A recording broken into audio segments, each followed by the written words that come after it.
सैयद अकबरुद्दीन ने पाकिस्तान को खरी खरी सुनाई है। संयुक्त राष्ट्र में मानवाधिकार पर डिबेट के दौरान अकबरुद्दीन ने कहा कि पाकिस्तान ऐसा देश है जो दूसरे देशों की जमीन पर नजर गड़ाए रहता है, जो आतंकवाद को नीति के तौर पर इस्तेमाल करता है, आतंकियों को समर्थन देता है।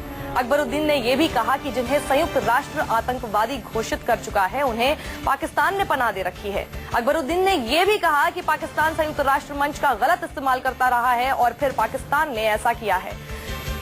दरअसल पाक ने कश्मीर का मुद्दा उठाया था, जिसके जवाब में अकबरुद्दीन ने पाक को सख्त लहजे में लताड़ा है। हमारे संवाददाता संजीव त्रिवेदी हमारे साथ हैं। संजीव, ये जो दिल्ली में एक हाई लेवल मीटिंग हुई थी पीएम के घर पर, उसके बाद इतना कड़ा बयान संयुक्त राष्ट्र के स्तर पर, क्या ये सबसे बड़ी नीति थी उस वक्त हाई लेवल मीटिंग की कि यूएन के प्लेटफॉर्म पर घेरा जाए पाकिस्तान को और उसे एक्सपोज किया जाए?